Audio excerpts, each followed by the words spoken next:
month, 7 News has celebrated pioneers of their field, change makers in our community. Across Southwest Louisiana, many leaders are the first black people to hold their positions. We sat down for a chat with 3 men who are making history.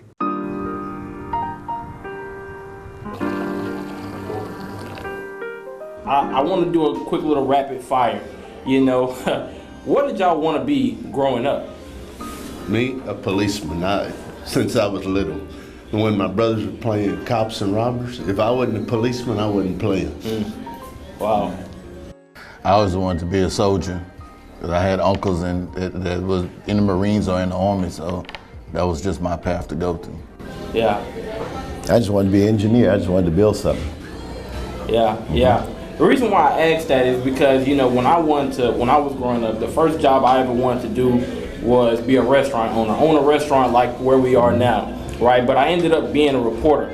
And I asked because the jobs that you guys have, you don't just stumble into that, right? You have to really put in the work. You gotta do your due diligence. So take me through you guys' journey, and Fire Chief, we can start with you. You know, take me through your journey on how you got to where you are now.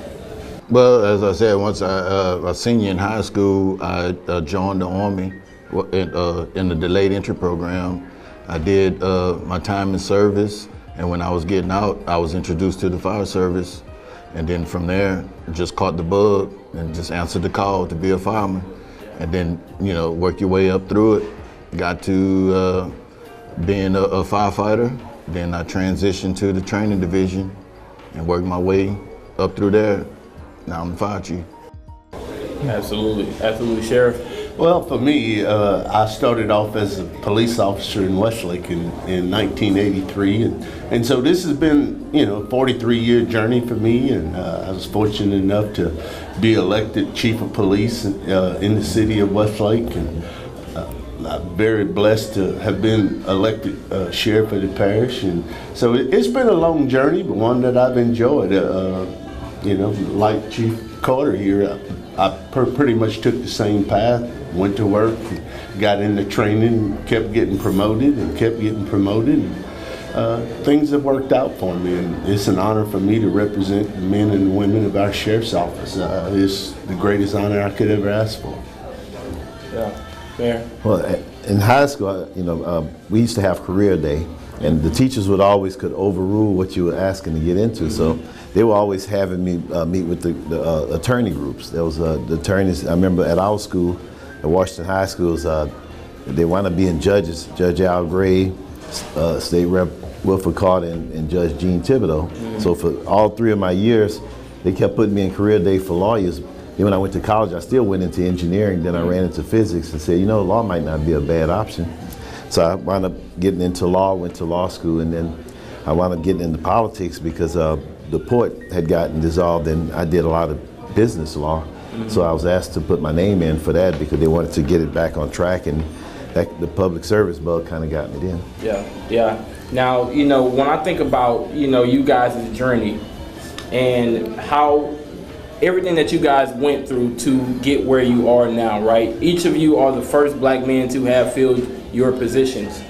When you look at that and you look at, you know, the kind of historical context of your position, what does it mean to, and Mayor, we can start with you, what does it mean to, you know, be in this position and take on the history of mayor?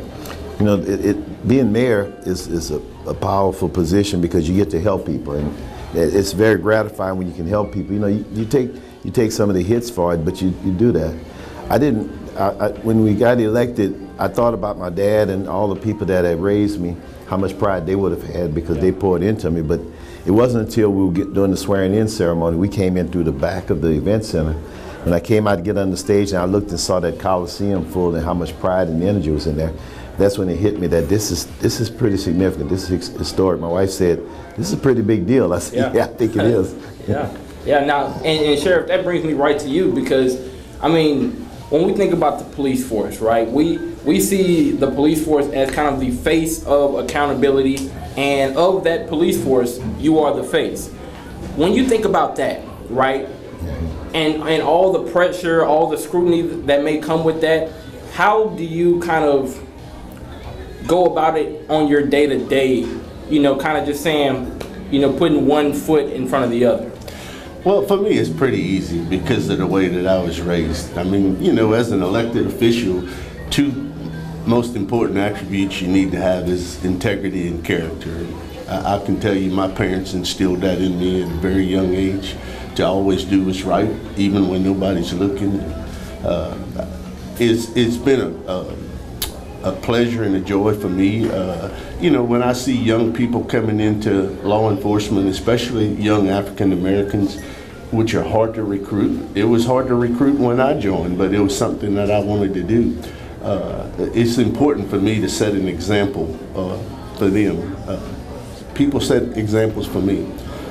I remember as a young kid sitting in school and we had an African American city council member. His name was Rufus Mayfield. Mm-hmm. He was the first African American guy that I can remember that was in public service that came and spent time with us.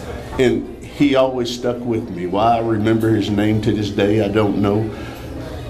But I admired that guy because he got up and talked about, you know, what service is to the community and how you should conduct yourself.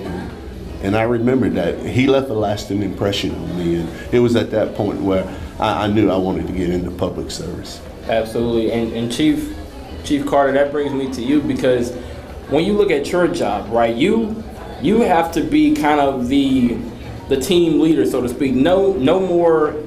I can't think of another job where teamwork is as pivotal to getting the job done as it is in the fire service.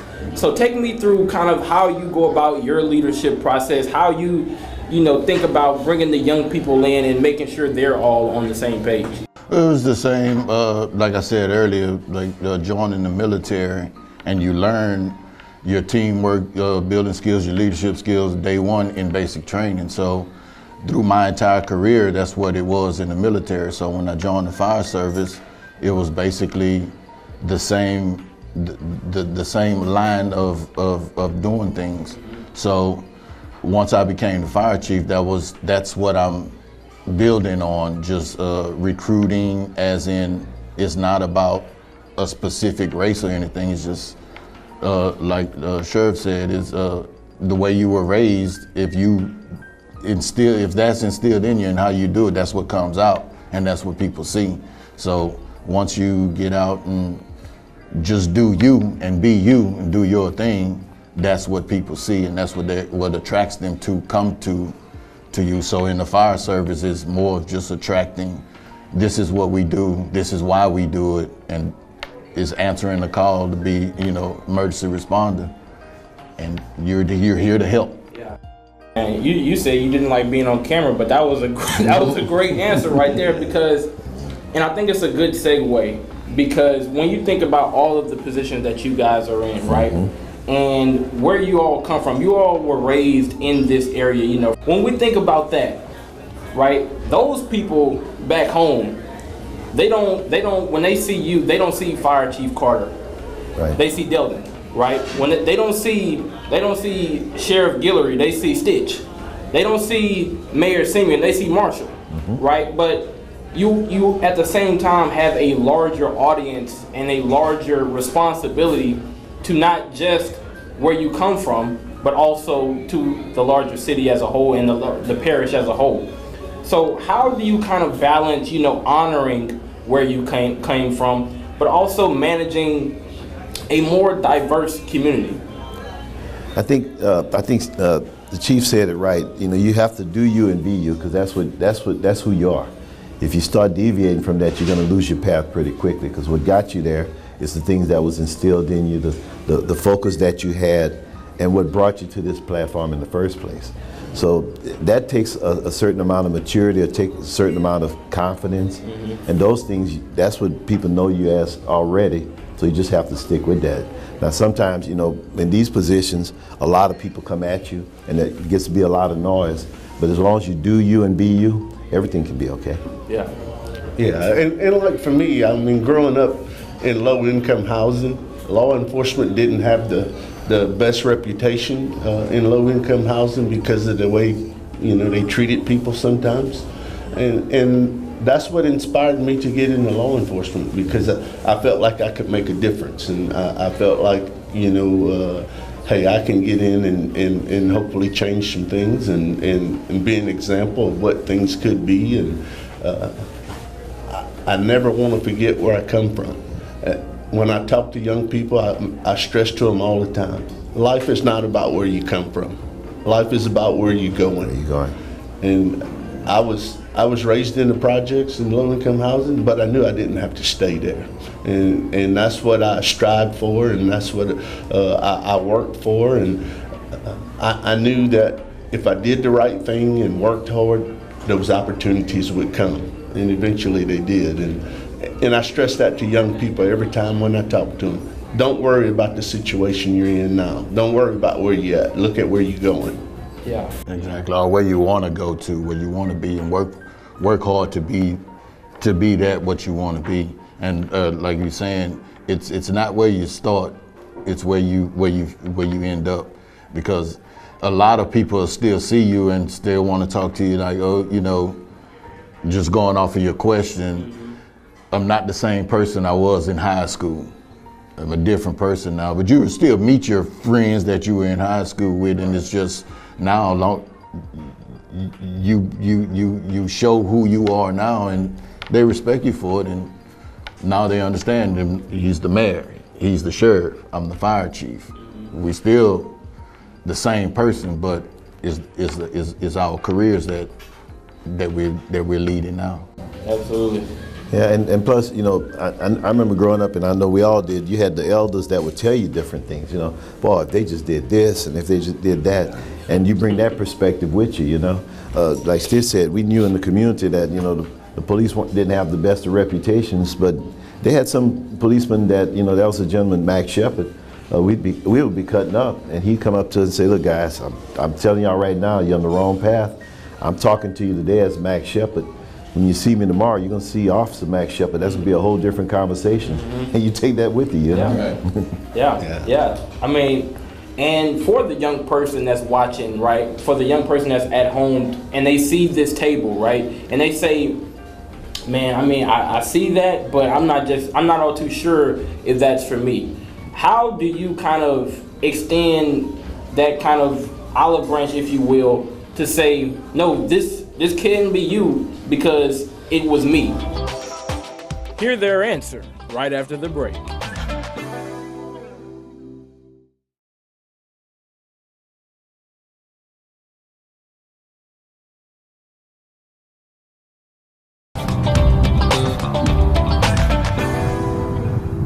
Right, for the young person that's at home, and they see this table, right, and they say, man, I mean, I see that, but I'm not all too sure if that's for me. How do you kind of extend that kind of olive branch, if you will, to say, no, this can't be you, because it was me, right? I was once where you were. Yes, and I go and talk to young people quite a bit. I was a DARE instructor for about 12 years, and so I'm used to speaking to kids, to young people, and I enjoy speaking to young people, just to give them that hope. And it was like Martin Luther King, I have a dream speech. That speech was delivered in 1963. I was born in 1962. Never knew how much an impact on my life that speech would have. Because growing up, we all have dreams. And he had a dream where he said, one day my 4 little children will be judged by the content of their character and not by the color of their skin.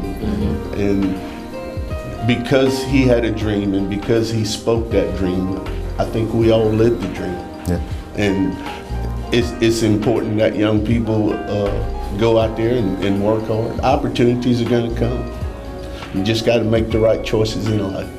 Yeah, absolutely.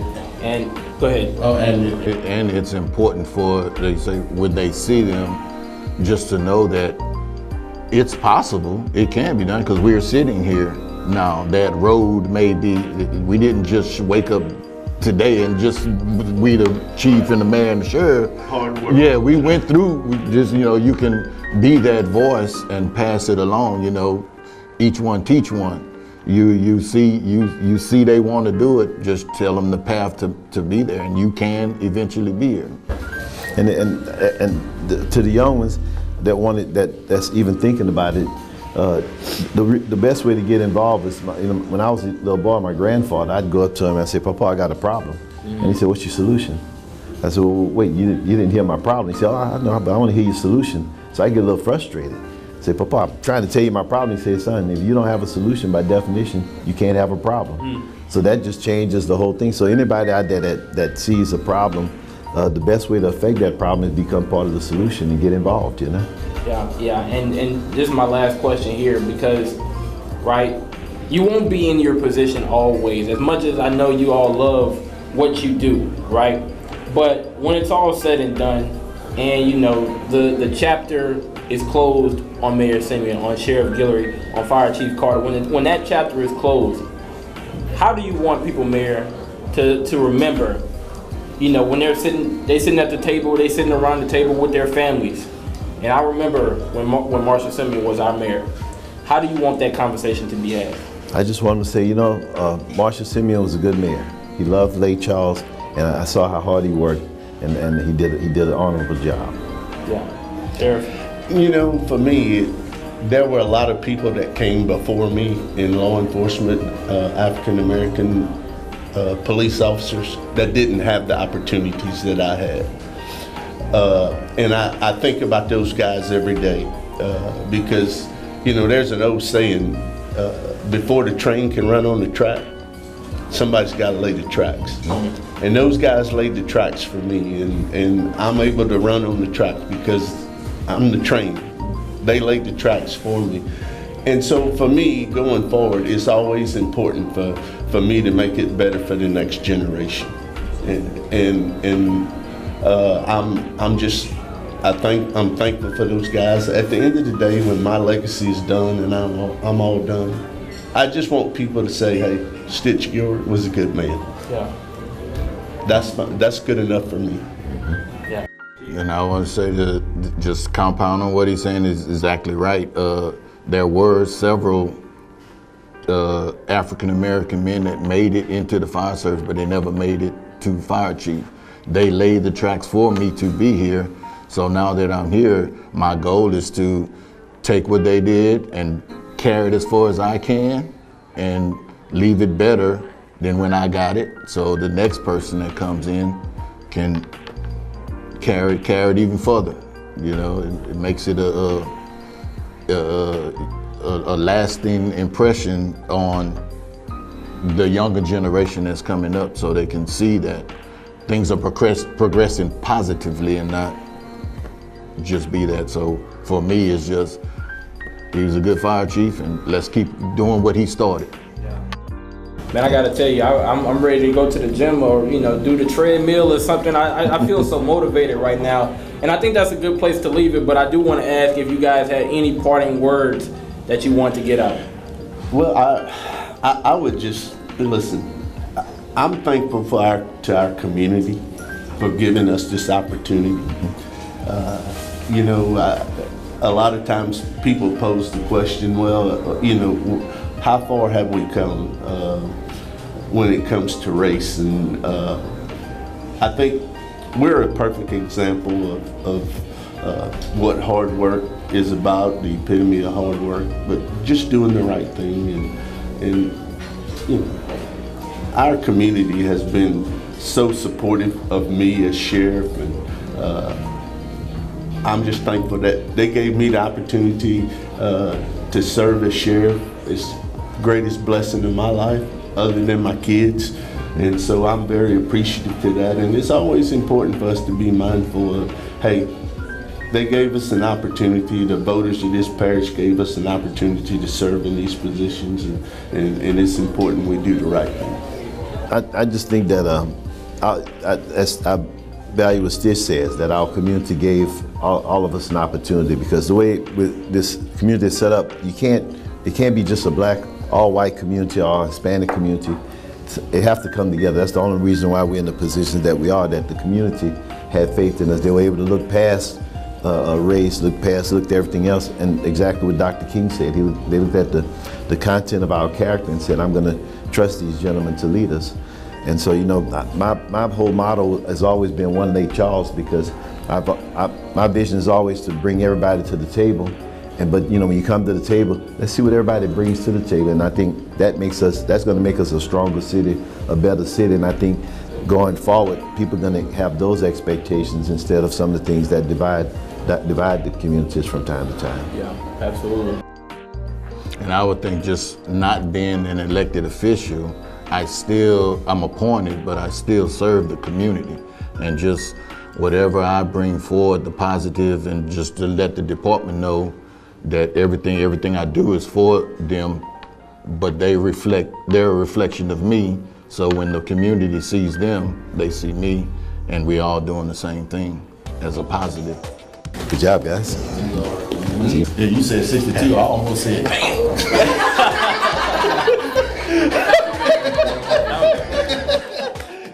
Again, these are just a few of the impactful voices across Southwest Louisiana. Watch more from our Black History series wherever you stream 7 News. Have a great evening.